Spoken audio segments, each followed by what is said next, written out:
नमस्कार, आप देख रहे हैं न्यूज 18 इंडिया। मैं हूं आपके साथ प्रीति रघुनंदन। आज पूरे देश की निगाहें इस बात पर है कि 3 लोकसभा और 29 विधानसभा सीटों पर हुए उपचुनाव में कौन बाजी मारने वाला है। उपचुनाव में किसका पलड़ा भारी होगा। जिन 3 लोकसभा सीटों के नतीजे आने वाले हैं आज, उनमें मध्य प्रदेश की खंडवा, हिमाचल प्रदेश की मंडी और दादरा और नगर हवेली की सीट शामिल है।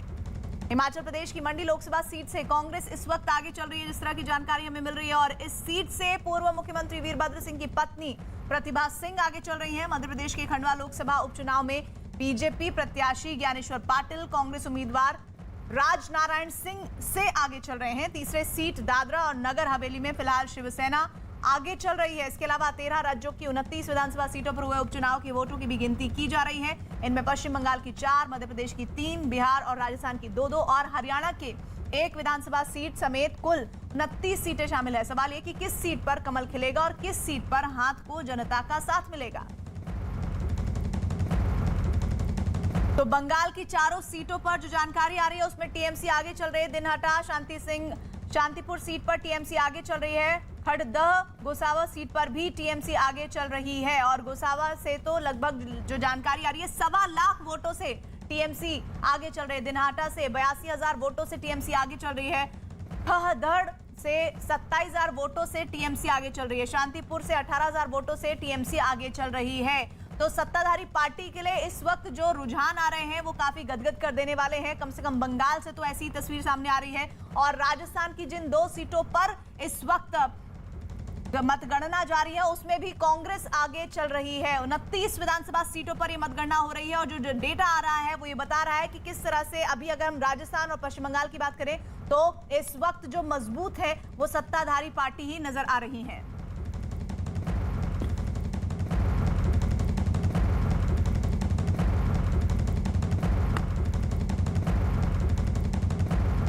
इस बीच बिग ब्रेकिंग आ रही है। मुंबई में लोकल सेवा पर असर पड़ा है। बड़ी खबर, विरार से दहानू के बीच लोकल पर असर पड़ने की खबर आ रही है। न्यूज 18 के दिवाकर सिंह की यह खबर है। खबर के मुताबिक लोकल सेवाओं पर असर पड़ा है। मुंबई से हमारे साथ दिवाकर सहयोगी जुड़ गए हैं। उनसे पहले मैं एक बार फिर से ये जानकारी आप तक शेयर कर लूं कि न्यूज 18 के दिवाकर सिंह की खबर है, जिसके मुताबिक जानकारी ये आ रही है कि लोकल सेवा पर असर पड़ा है मुंबई में। और ये जो रास्ता है वो है विरार से दहानू के बीच का, जहां पर लोकल पर असर पड़ा है। हमारे साथ हमारे सहयोगी दिवाकर जुड़ गए हैं। दिवाकर, वजह क्या है? देखिए प्रीति, साफ तौर पर आज सुबह करीब 8:24 पर एक गुड्स ट्रेन जो मुंबई से पालघर की तरफ जा रही थी, अचानक से उसका जो व्हील्स है वो पूरी तरह से लॉक हो गया पटरी के ऊपर ही। और वही पटरी है जिसपे से विरार और दहानू की लोकल सेवाएं जो है वो चलाई जाती हैं। तो ऐसे में जब उसको जो गुड्स ट्रेन है उसका जो व्हील लॉक हुआ है उसके हटाने की प्रक्रिया पिछले 4 घंटों से जारी है, लेकिन अब तक रेलवे को उसमें सफलता नहीं मिल पाई है। और सबसे अहम बात की जो व्हील्स जो है लॉक हुआ है अब उसको काट कर हटाया जा रहा है। यानी जो लोकल सेवाएं पिछले 4 घंटों से ठप है उसे शुरू करने की जो प्रक्रिया है वो रेलवे लगातार करने में जुटी हुई है, लेकिन फिलहाल उसको हटाया नहीं जा सका है। और 1 घंटे का वक्त अभी भी लग सकता है रेलवे के मुताबिक। जानकारी के लिए आपका। और इधर वापस आते हैं राजस्थान के वल्लभ नगर और दरियावद विधानसभा सीटों को लेकर जो वोटों की गिनती चल रही है उसमें क्या रुझान सामने आ रहे हैं। राजस्थान की दोनों विधानसभा सीटों पर कांग्रेस इस वक्त आगे चल रही है। दरियावद सीट से कांग्रेस के नगराज मीणा वल्लभ, नगर सीट से कांग्रेस की प्रीति शक्तावत आगे चल रही हैं। वैसे इन चुनाव परिणामों की हार जीत से सरकार पर कोई फर्क नहीं पड़ने वाला है, मगर इसका सियासी असर जरूर होगा। ये चुनाव कई नेताओं के भविष्य की राजनीति भी तय करेगा। और इस वक्त हमारे साथ अलग अलग जगहों से, जहां पर इस वक्त उपचुनाव के लिए मतगणना जारी है, हमारे सहयोगी जुड़े हुए हैं। स्क्रीन पर आप देखिए हमारे साथ जुड़े हुए हैं नीरज कुमार, काउंटिंग सेंटर सिरसा हरियाणा से लाइव। साथी चंद्रमोहन लालू के घर पटना से जुड़ गए हैं। मनोज शर्मा बीजेपी दफ्तर भोपाल से जुड़ गए हैं। भवानी सिंह कांग्रेस ऑफिस से जयपुर से जुड़े हुए हैं। संजय तिवारी हमारे साथ काउंटिंग सेंटर करीमनगर से जुड़े हुए हैं। सबसे पहले भवानी, आपका रुख करना चाहूंगी। फर्क सरकार को नहीं पड़ेगा इन नतीजों से, लेकिन ये एक बड़ा संदेश होंगे, कैसे? देखिए, कांग्रेस के लिए अपने आप में जिस बात की उम्मीद कर रही थी, इस वक्त रुझानों के अंदर दोनों सीट पर कांग्रेस आगे चल रही है। धरियावद के अंदर जहां पर 16 राउंड के बाद में 17,000 से ज़्यादा लीड दे चुकी है। इसी तरीके से वल्लभ नगर के अंदर 6,500 से ज़्यादा की लीड है। प्रताप सिंह खचेरियावास से परिवहन मंत्री है। आप देखिए कि मालाओं का सिलसिला भी शुरू हो गया। अभी नतीजे नहीं आए, रुझान है, लेकिन देखिए कि रुझान के बाद में ये तस्वीरें हैं। प्रताप जी, मालाओं का सिलसिला शुरू हो गया, दोनों जगह आप लीड कर रहे हैं। देखिए, ये पहले से तय था कि जो हालात क्रिएट हुए हैं राजस्थान में, उसमें ये बात तय हो गई कि हमेशा वेलफेयर और डेवलपमेंट की स्कीम्स निश्चित रूप से वोट में कन्वर्ट हो। लोगों ने जो मॉडल देखा कांग्रेस की गहलोत सरकार का, वो डेवलपमेंट और विकास का है, और डेवलपमेंट और विकास का है, और वो जो मॉडल है, ये मॉडल हमेशा चलने वाला है, ये मानकर चलिए आप वल्लभनगर के खुद आप प्रभारी भी हैं, आप उदयपुर संभाग के भी प्रभारी हैं। वल्लभनगर सीट पर जहां पर चतुष्कोणीय मुकाबला, बीजेपी तीसरे स्थान पर है, क्यों आप इतने आगे रहे, बीजेपी क्यों इतनी पीछे? बीजेपी चौथी पर जाएगी। बीजेपी के खिलाफ रिएक्शन भी है लोगों में, और रिएक्शन इस बात का है कि केंद्र सरकार फेल हो रही है।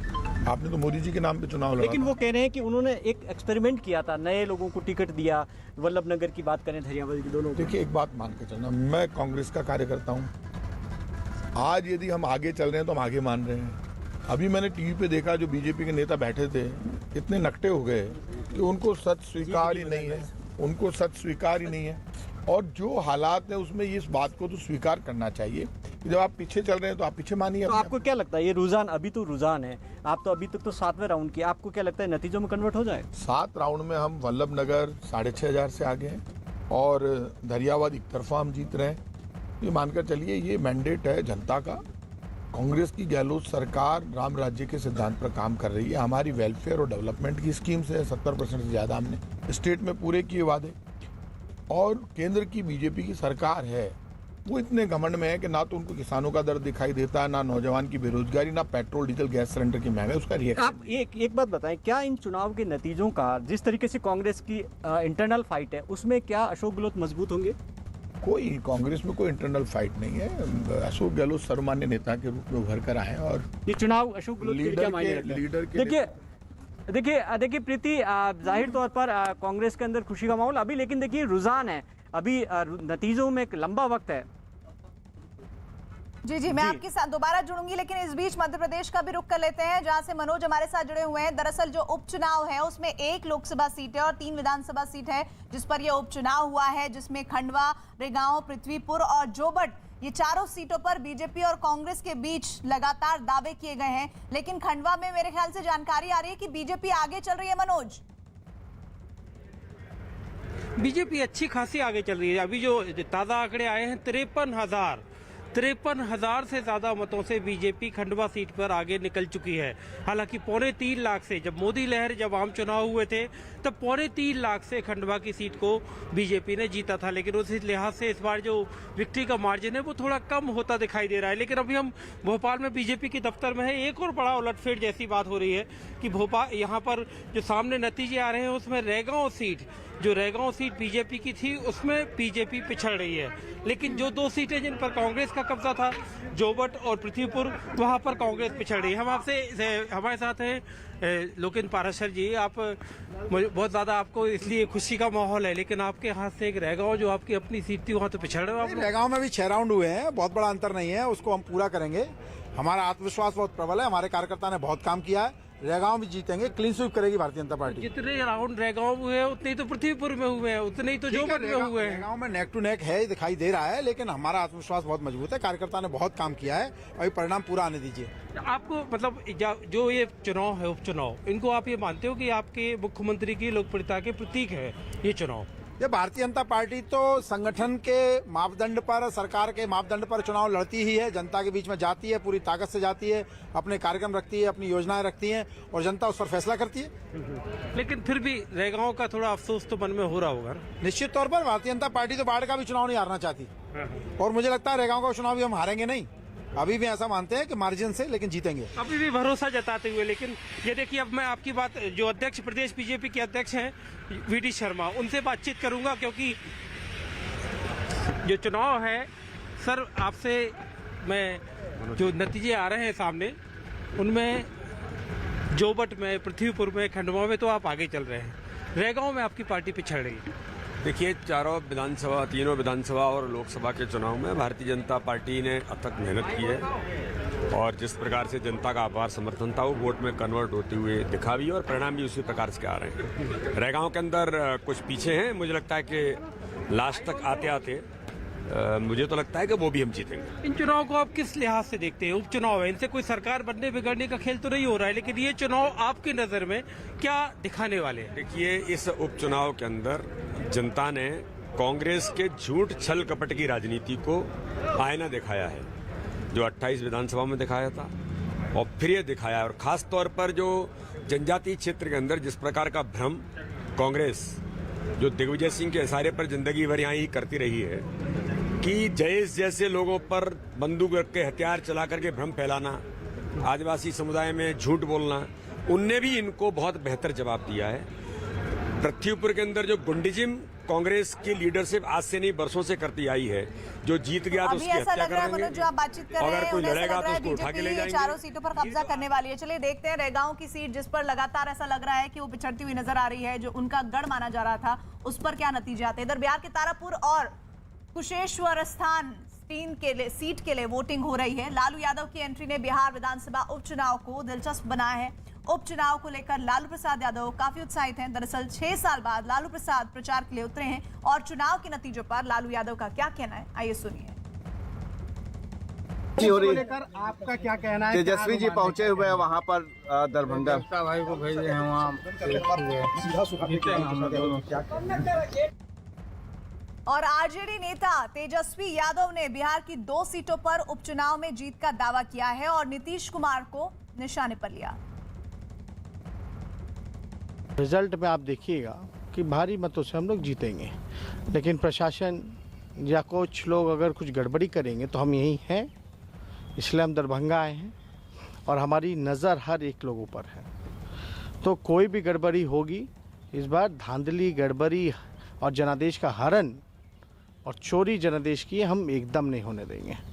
हम लोग हैं और हमारी टीम लोग हैं, हर एक लोगों पे नज़र रखे हुए हैं, किसी को घबराने की ज़रूरत नहीं।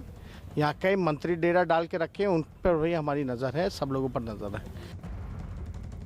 तो अभी हम देख रहे थे तेजस्वी यादव को चंद्रमोहन, लेकिन कुशेश्वर स्थान से 12 राउंड की जो वोटिंग हुई है, काउंटिंग हुई है, उसमें जेडीयू अभी आगे चल रही है। तो शायद इस बात का अंदाजा पहले से ही तेजस्वी को था कि उन्हें लग रहा था कि वो पिछड़ेंगे, तो क्यों ना ईवीएम पे ही ठीकरा फोड़ा जाए या फिर शासन प्रशासन के तौर तरीकों पर ही सवाल पहले ही उठा दिया जाए।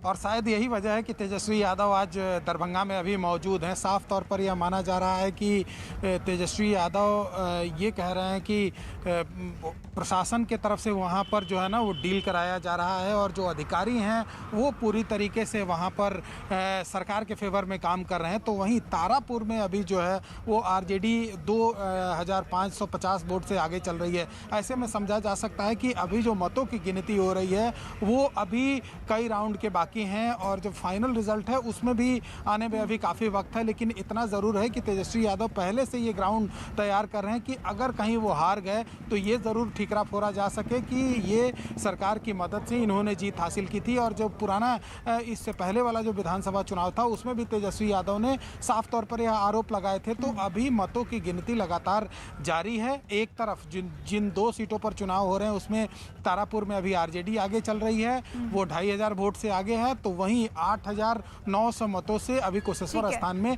जेडीयू आगे चल रही है। और इधर हरियाणा के एलनाबाद सीट पर हुए उपचुनाव के लिए मतगणना जारी है और एलनाबाद सीट के लिए सिरसा के चौधरी देवीलाल यूनिवर्सिटी में इस वक्त काउंटिंग जारी है। एनएलडी के अभय चौटाला आगे चल रहे हैं। फिलहाल बीजेपी और जेजेपी की तरफ से गोपाल कांडा के भाई गोविंद कांडा दूसरे नंबर पर है।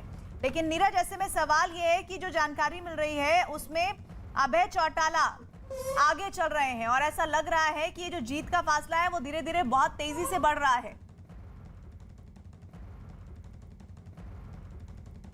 प्रीति, आपने ठीक कहा, लगातार जीत का फासला बढ़ रहा है। रुझानों में 6 राउंड के बाद 6000 से अधिक मतों से अभय चौटाला आगे हैं और गोविंद कांडा लगातार पिछड़ते जा रहे हैं। लेकिन एक बार फिर आपको काउंटिंग सेंटर की तस्वीरें दिखा रहा हूं। थोड़ी देर के बाद अभय चौटाला यहां पहुंचेंगे। अपने रुझान के बाद जो 6 राउंड हुआ है अब से थोड़ी देर बाद आने की खबर है। और पीछे की तस्वीरें दिखा दे, देखिए ये जो काउंटिंग सेंटर है यहाँ आपको बिल्कुल सन्नाटा शांति दिख रही होगी, क्योंकि कोरोना की वजह से जो कार्यकर्ता होते हैं उनको आने की इजाजत नहीं दी गई है।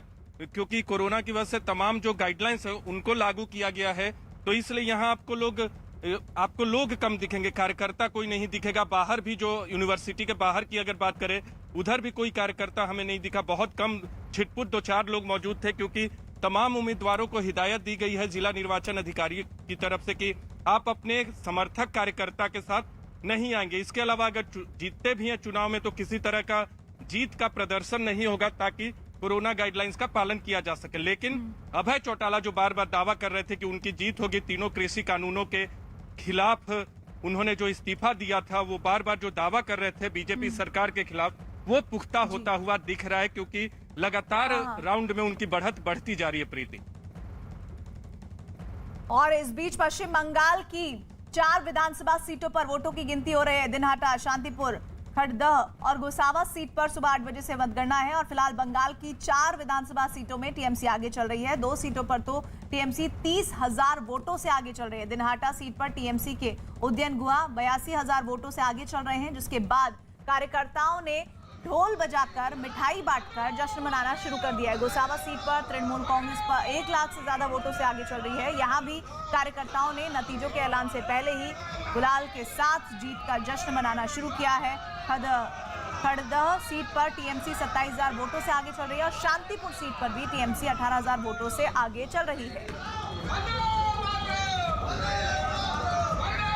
तो पश्चिम बंगाल में जहां सत्ताधारी पार्टी वैसे ही अपने आप को बिल्कुल उत्साह से लबरेज समझ रही थी, और ये जो बाई पोल्स हो रहे हैं उसमें भी जो नतीजे हैं वो उनके फेवर में आते हुए संकेत दिख रहे हैं। क्योंकि अभी अगर हम टीएमसी में 4 उपचुनाव सीटों की बात करें तो उसमें 2 में तो एक बड़ा फर्क आ गया है वोटों से जीतने का रुझानों में, और वहीं दूसरी तरफ जो 2 दूसरी सीटें हैं उसमें रुझानों में फासला जरूर कम है, लेकिन नतीजे अभी भी टीएमसी के फेवर में जाते हुए नजर आ रहे हैं। और ऐसे में माना जा रहा है कि ये 4 सीटों पर वोटों की जो गिनती हो रही है उसमें टीएमसी बढ़त बनाए हुए है, और ये बढ़त क्या अंतिम राउंड तक बरकरार रहती है ये देखना होगा। लेकिन 2 सीटों पर तो इस वक्त जो फासला है वो 82,000 वोटों से आगे चल रहे हैं। एक सीट पर, गोसावा सीट पर ये आंकड़ा हम बता रहे हैं, जिसमें 82,000 वोट से आगे चल रही है टीएमसी। 4 सीटों पर इस वक्त वोटों की गिनती चल रही है पश्चिम बंगाल में।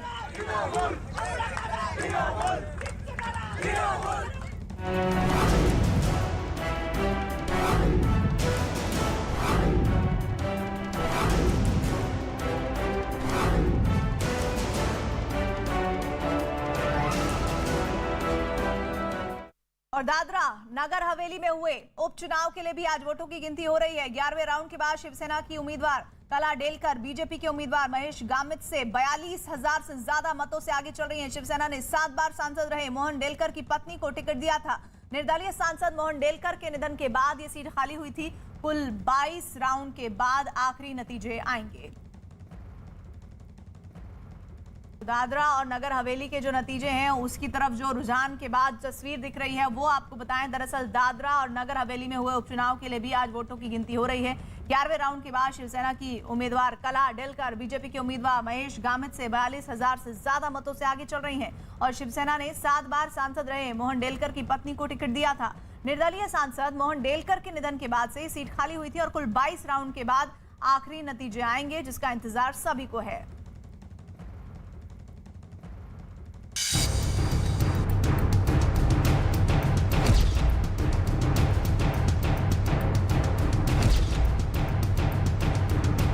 मुंबई के ex police commissioner Paramvir Singh जिनने अनिल देशमुख के ऊपर आरोप किए, वो परमवीर सिंह आज कहाँ है?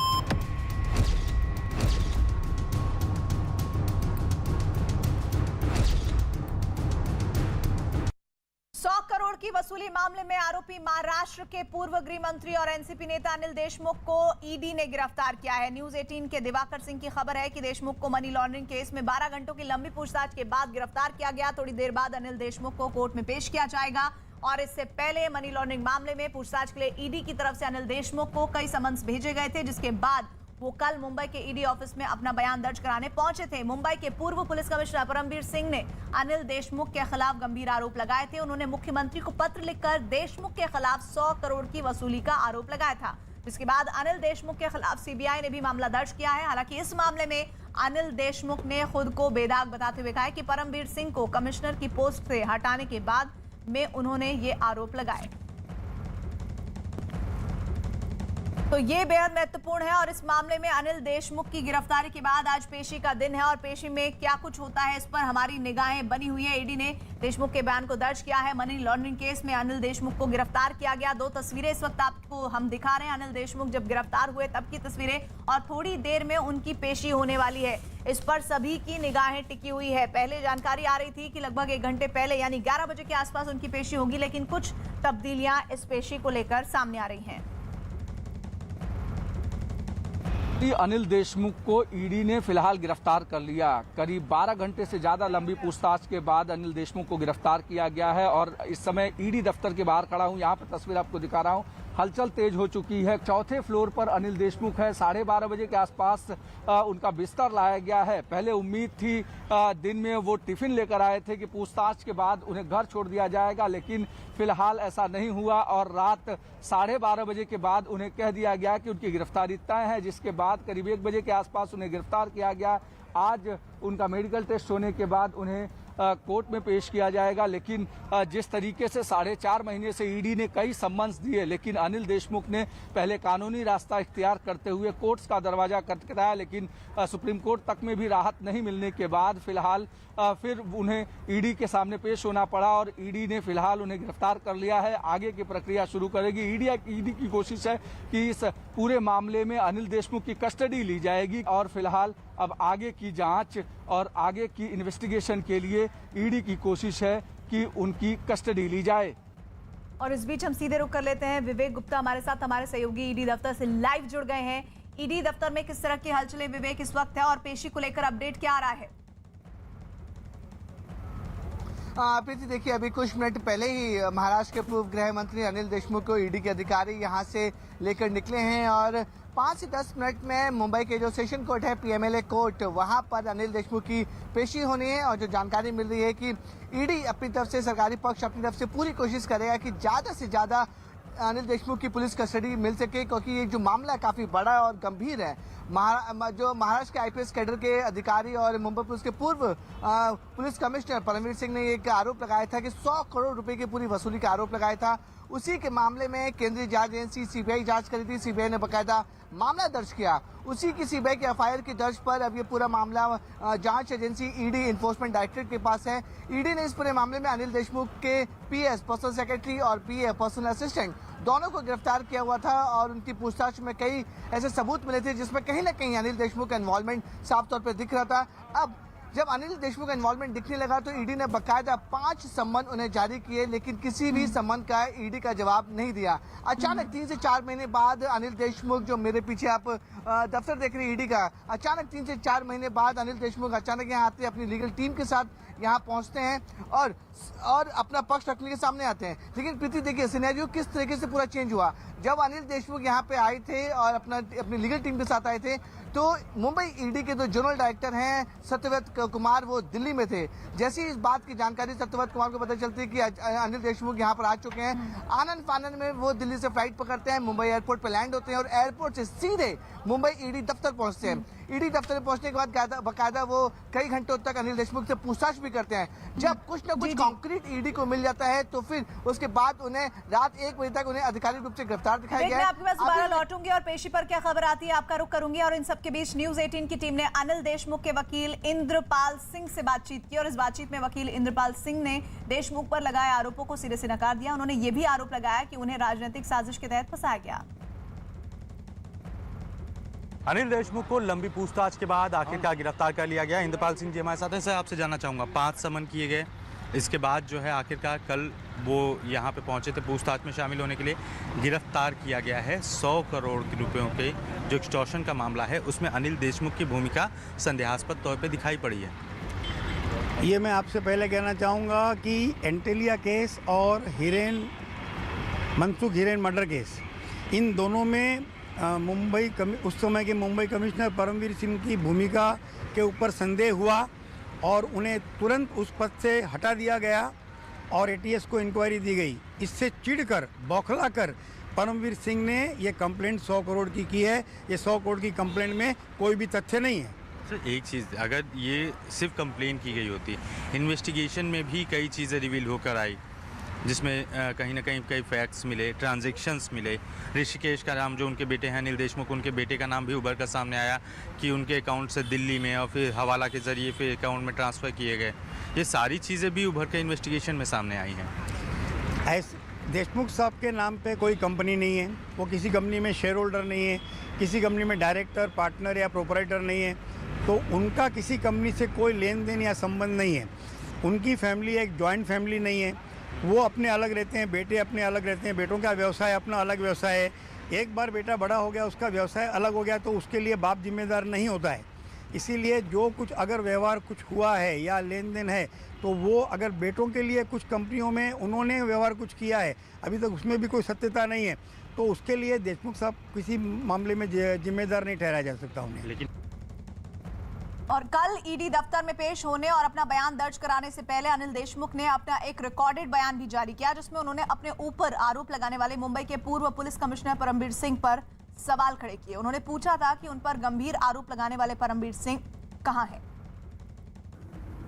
मेरे ऊपर जो मुंबई के एक्स पुलिस कमिश्नर थे परमवीर सिंह,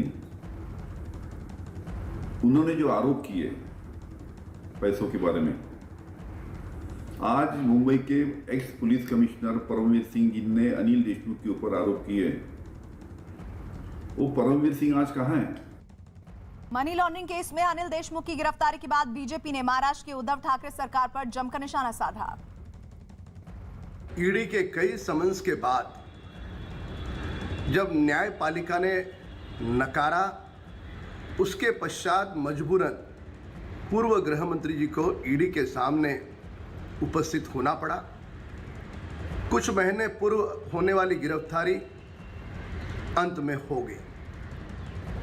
सवाल पूर्व गृह मंत्री की गिरफ्तारी होने से समाप्त नहीं होता।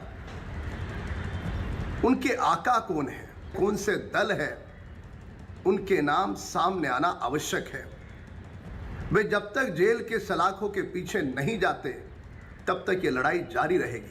महाराष्ट्र के ex home minister Anil Deshmukh ji को आखिर कल देर रात्रि गिरफ्तारी हुई। अनिल देशमुख जी के गिरफ्तारी के बारे में मैंने कल ही ये कहा था कि जब वो स्वयं होकर ईडी के ऑफिस में आए हैं, इसका अर्थ सारे दरवाजे बंद हुए हैं, अब जाने को चारा नहीं है। जब जाने को चारा नहीं है तो गिरफ्तारी भी तय थी, तो गिरफ्तारी हो गई। माननीय मोदी जी जब से पंतप्रधान बने, उन्होंने शब्द का उपयोग किया, जीरो टॉलरेंस। मैं भ्रष्टाचार सहन नहीं करूंगा, इसका एक बड़ा उदाहरण है। भारत के अपने शॉर्ट वीडियो शेयरिंग ऐप चिंगारी ने क्रिप्टो सोशल टोकन गाड़ी के साथ क्रिप्टो करेंसी बाजार में धमाकेदार कदम रखा है। सुपरस्टार सलमान खान गाड़ी के ब्रांड एम्बेसडर हैं। चिंगारी ऐप भारत में खासा लोकप्रिय हो रहा है और सोशल मीडिया कैटेगरी में बेस्ट ऐप का खिताब भी पा चुका है। गाड़ी का इस्तेमाल भविष्य की इन ऐप करेंसी के साथ साथ गवर्नेंस टोकन के तौर पर भी हो सकता है। आइए जानते हैं प्रियंका से, जो एक इन्फ्लुएंसर है।